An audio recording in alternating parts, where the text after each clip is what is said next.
Words at War. Dear Joe, G.I. Joe. Nothing's too good for G.I. Joe. He fought for us. He died for us. Now we'll fight for him.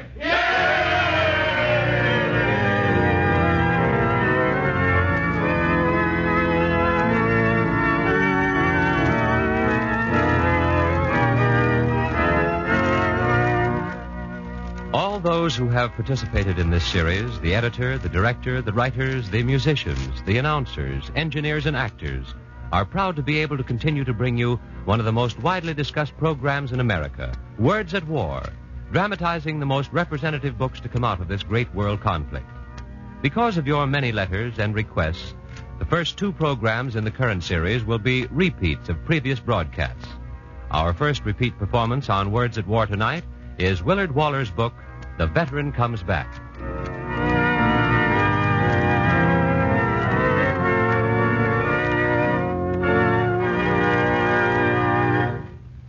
Listen, the time is getting close when G.I. Joe will come home. In fact, he's been coming home already. Are we on the home front ready to face him, to help him become readjusted, to help him regain his foothold in society? You say we are? Well, that's what we propose to find out tonight. Remember, the veteran who comes home is a social problem, the major social problem of the post-war world. Not always, but often, he's a problem because he's maimed, crippled, demented, destitute, cold, and hungered. These things he is from no fault and no desire of his own, but solely because we've used him up, sacrificed him, wasted him. But the veteran so justly entitled to move us to pity can also put us in fear. Destitute he may be, friendless, without political guile, but weak he is not. No man could have a better moral claim to the consideration of his fellows, and no man could have a better right to bitterness. How are we going to give G.I. Joe his rightful place in society? Listen, the discussion has already begun. The debate is raging. In Congress, the newspapers, over the radio, in union halls, chamber of commerce meetings, on street corners. A debate to find a solution to the problem of G.I. Joe when Joe comes home.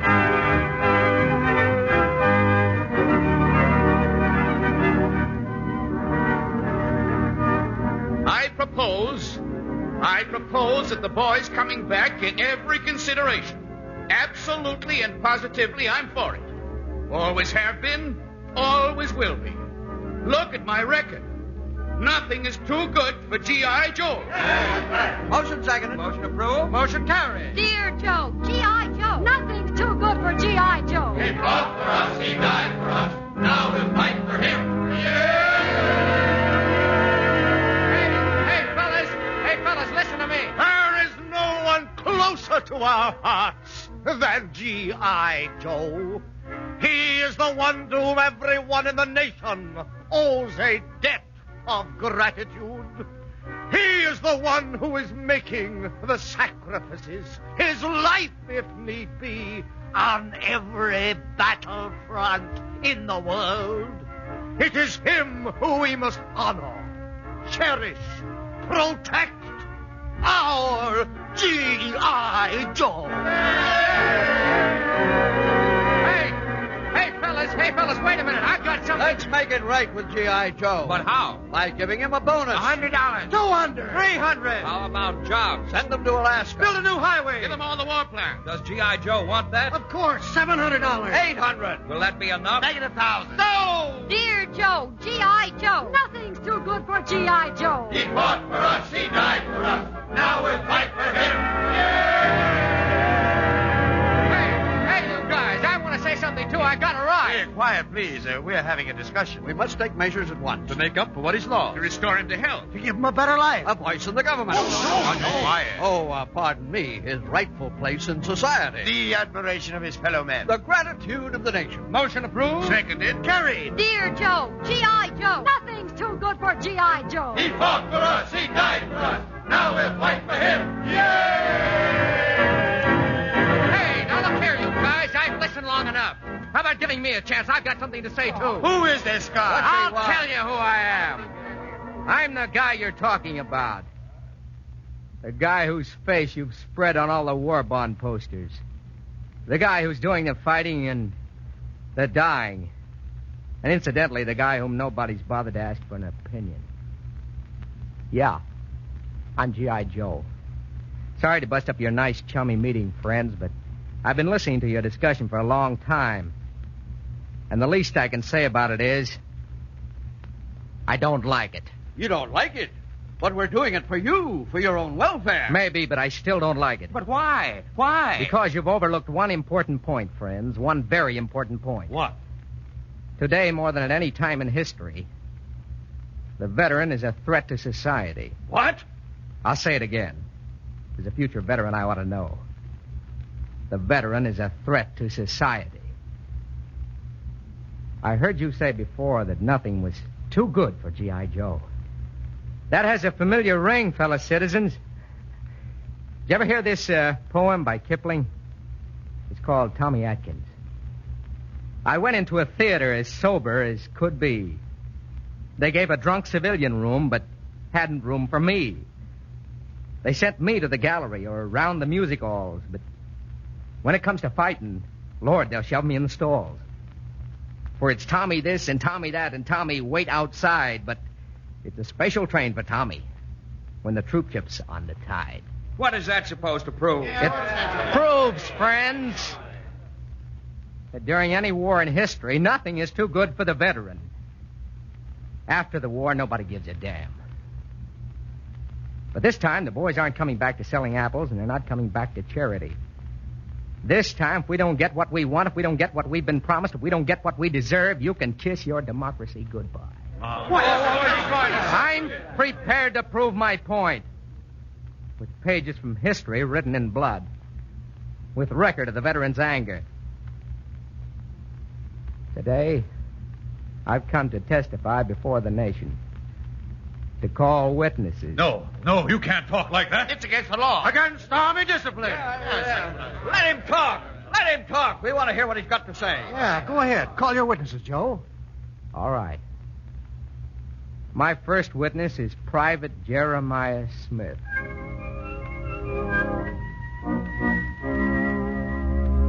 My name's Jeremiah Smith. I was a tinsmith before the war. Worked in Philadelphia where I had my own shop. Fought in the Revolutionary War.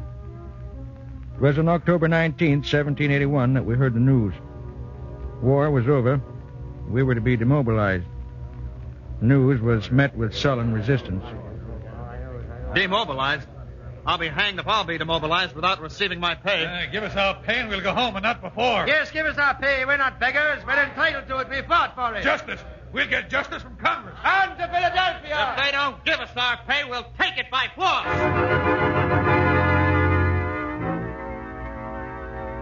When we reached Philadelphia, we constituted a body of 300 fully armed troops.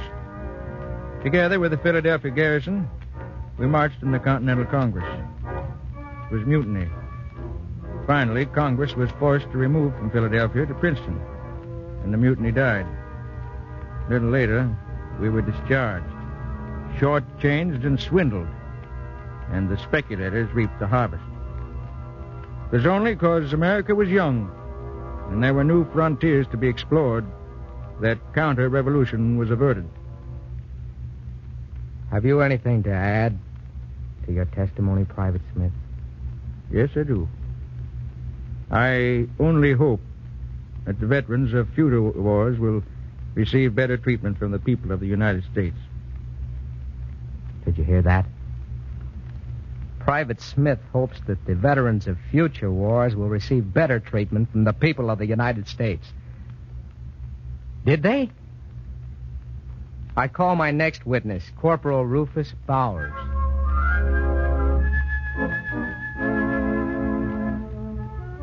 I fought in the war between the states, on the Confederate side. You Yankees up north will call me a rebel, but to the people of the South, my people, I was a soldier. After we surrendered, you people in the North imposed your will upon the South. Well, in 1867, we held a meeting. Now I ask you men, how long are we going to stand for this? How long are we going to let the carpetbaggers and crooked politicians tell us what to do? Is that what we fought for in the war? No. You bet it isn't. Does anybody care what happens to the veterans? No. Has anybody given us jobs? No. Has anybody given us land? No. If we want to keep from starving, it is up to us veterans to take matters into our own hands. You said it, Hathaway. What do you propose? A new organization has been formed recently, organized to relieve the injured and the oppressed, especially the widows and orphans of Confederate soldiers. I propose we join this organization and fight with them for the restoration of the South. The organization we joined was the Ku Klux Klan.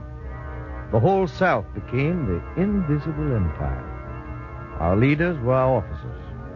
Our methods were force, violence, and rule by terror. Get that dirty carpetbagger! Kill the negress!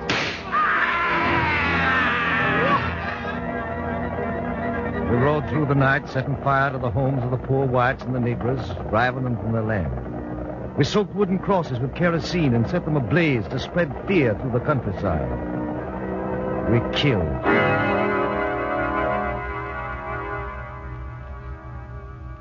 And in the end, we succeeded. The old order was restored, in a different form, maybe, but restored. Now I know it was a mistake. We didn't help the South, and we didn't help ourselves.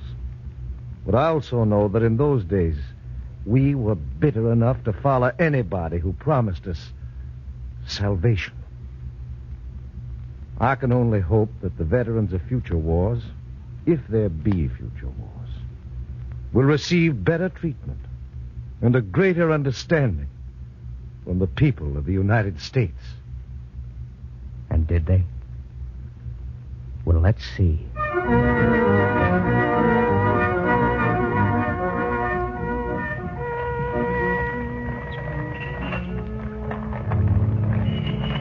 Pencils?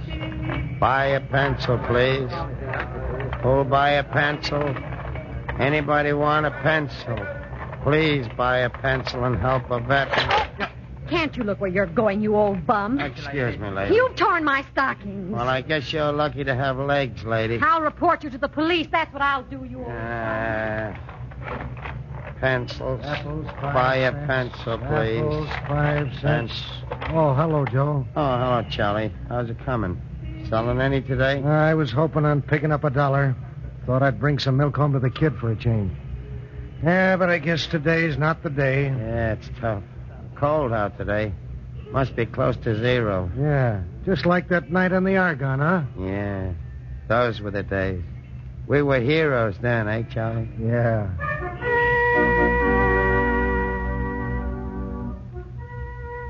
Yeah.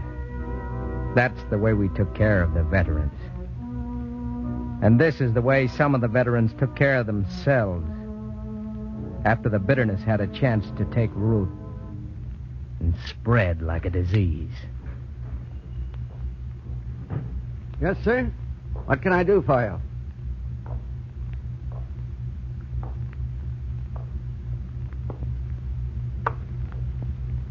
Is there anything you want? I'm closing up now.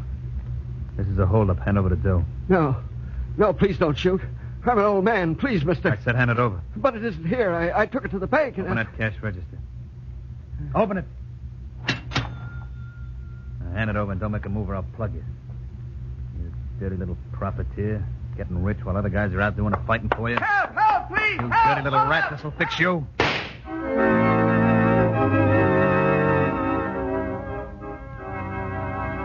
Yeah.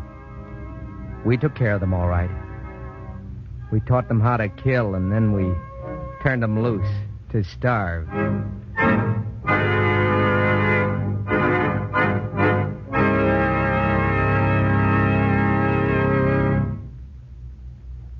Tonight, Words at War is presenting in dramatic terms the gravest social problem facing America today, the return to civilian society of that 1/10 of the population which the other 9/10 have used to fight a war. The book is The Veteran Comes Back. We've heard G.I. Joe make the blunt statement that today, more than at any time in history, the veteran is a threat to society and its democratic institutions, unless he can be successfully renaturalized into his native land.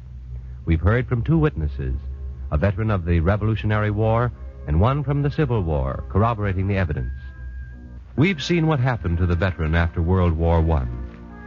Now the remaining witnesses are ready to testify. Our program continues.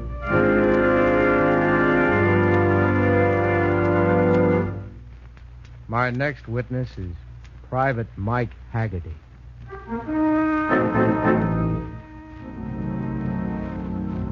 My name is Mike Haggerty. I fought with the AEF in 1918. And I marched with the BEF in 1932. Maybe some of you have forgotten what the BEF was. Well, let me kind of refresh your memory. In 1932, the bonus was still unpaid. And the veterans were pretty sore about it. And we had a right to be. We were broke. We had no jobs. Many of us were on relief. Our certificates were pledged to the limit. And let me tell you, brother, we were pretty desperate. What are we waiting for? We got our rights, ain't we? We fought the war to make the world safe for democracy. Yeah, that's what they told us. Now we'll have to fight another war to get paid for fighting. I say the only way we'll ever get our bonus is to march to Washington. March to Washington and demand payment from Congress.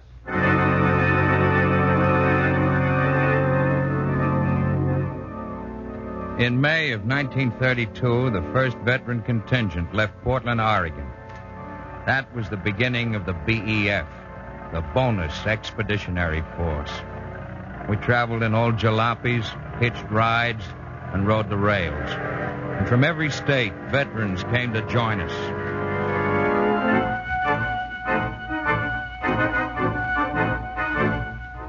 By the time we reached Washington, we were 10,000 strong. And we paraded on Pennsylvania Avenue. Give us our bonus. Give us our bonus. Give us our bonus. Give us our bonus. Give us our bonus. Give us our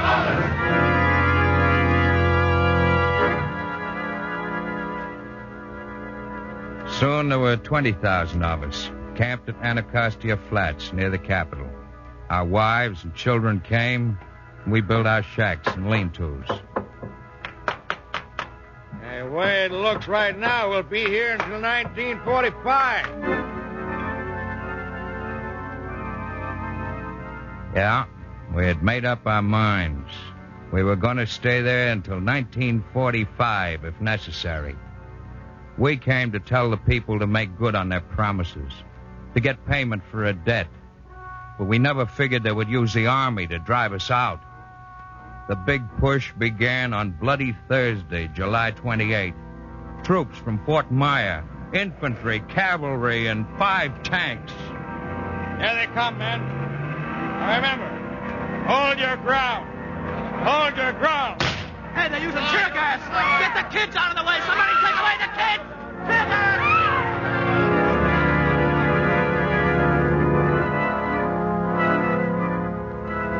With military precision, the troops advanced. Our shacks were burned to the ground. Our bricks were no match for their tear gas and bayonets and their guns. It was the military against the citizenry. Civil war. The BEF failed. But the veterans of future wars won't fail. They'll know what to do. And you take it from me, they'll do it. Oh, what kind of... We've heard enough. We'll see to it that there won't be another repetition of the bonus march. Ah, let's go home. We're only wasting time. Wait. There are more witnesses. I'm sure you'll find their testimony interesting. What has happened in the United States, you see, isn't the worst. A few outbreaks here and there, but on the whole, things have been quiet. No real threat to democracy has developed so far. But in other countries, it was different. Quite different. I call my next witness, Sergeant Albert Gerard.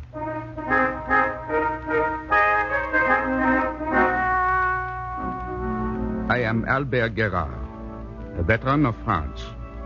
After the war, I joined the Croix de Feu, a union of French veterans. We were hungry and jobless and had lost faith. We allied ourselves with the fascist organizations of Italy and Germany and installed French fascism. Corporal Hans Baumann.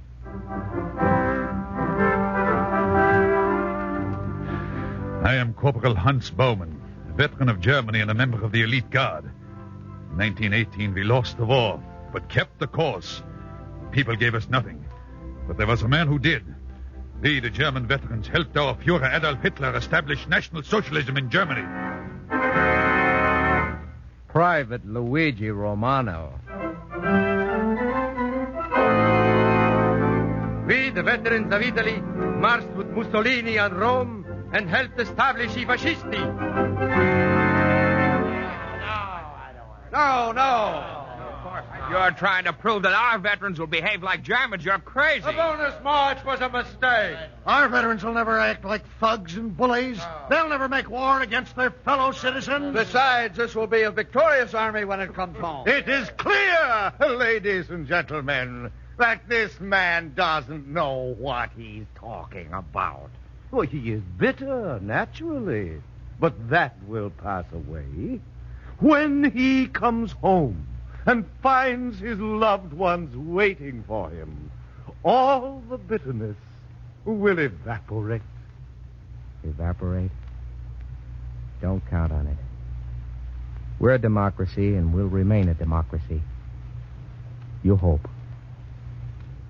Our veterans won't behave like German bullies and Italian thugs. Do you think not? Let me tell you something. Armies are strangely alike. When it comes to war, there's little difference between army-made men. There's little difference between veterans of times and places. And there's no difference in the bitterness. I told you you've overlooked one important point, my fine civilian friend. You've overlooked what it means to be a soldier. You know, one of the first things the Army does, it destroys your individual will. 1, 2, 3, 4. 1, 2, 3, 4. Squad! Halt! Right! Face! What's the matter with you, Simpkins? Are you asleep? Didn't you hear me say right face? When I say right face, you right face. But I thought... Never mind what you thought. In the Army, you're not supposed to think. You're supposed to follow orders. You understand? Follow orders. No. In the Army, you're not supposed to think. Take 4 or 5 years of that and see what happens. And take 4 or 5 years of being away from home.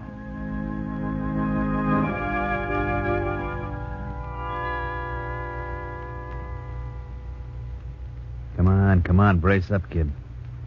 It isn't as bad as all that. Don't worry about me, Mac. I guess I just feel blue, that's all. Sure, I know. You're lonely. We all are. It's all right, kid. No, it's not all right. It's not all right. I'd just as soon be dead than stay in this hole another day. I'd just as soon be dead.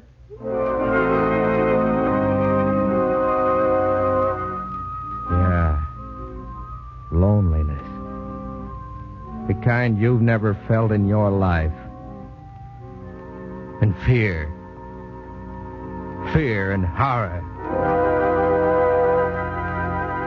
The shells kept digging up the dead. We buried them, and the shells came again. And we had to rebury them. The bodies smelled. The stink drove us all crazy. We kept reburying the bodies, and the German guns kept digging them up. The plane crashed, and I pulled the pilot out. He didn't have no head. My buddy was killed on the road, and the passing traffic mashed his body as flat as wallpaper. bomb hit our sick bay, and pieces of human flesh were embedded in the steel walls of our ship. We kept finding those pieces, and it drove us nuts. That's not so pretty to listen to, is it? Are you squirming now? Maybe you'll squirm even more when you hear how the guys at the front feel about their buddies back home. Well, we're out here fighting and dying. Those guys back home are making the dough. Guys no different than us. Nice fat jobs. Boy, would I like to lay my hands on them. Next on the hating list are the profiteers, the boys who are jacking up the prices so we'll come home to a nice, happy inflation. We'll fix them all right, too. And trailing behind on the same list are the home front soldiers. Hey, listen, you guys. See how you like this.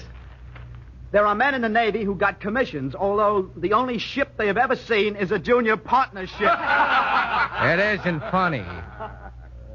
Not funny at all. Not funny because that hate, that bitterness will become greater as the war goes on. Because that bitterness will be taken out on somebody. And it would be just too bad if it were taken out on the people of America.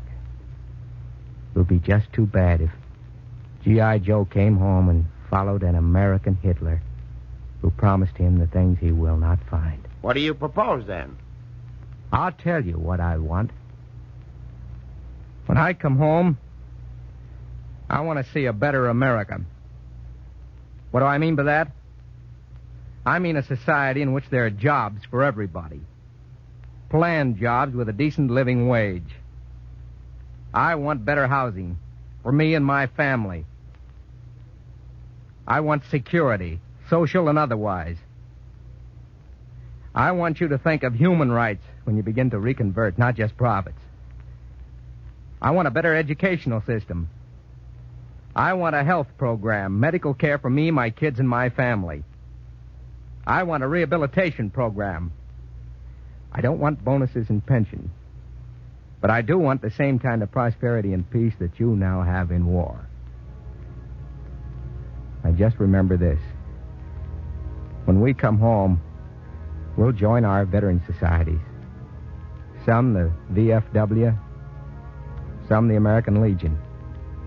If they don't work out, we'll form one of our own. But we'll be there, with you in every town, in every county, in every state. We'll be there, and we'll be waiting. 12 million of us. 3 times as many as the last time. Enough to make a better America, or enough to destroy it.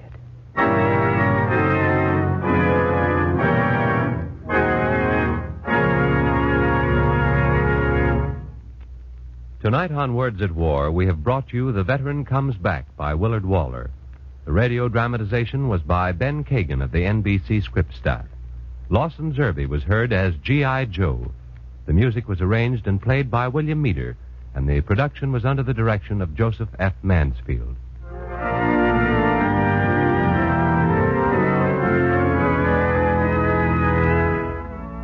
Next week, Words at War will present the second request program, the radio dramatization of George Creel's book, War, Criminals, and Punishment.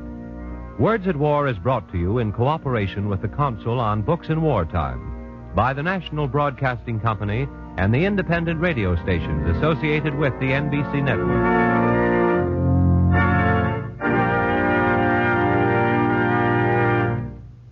Jack Costello speaking. This is the National Broadcasting Company.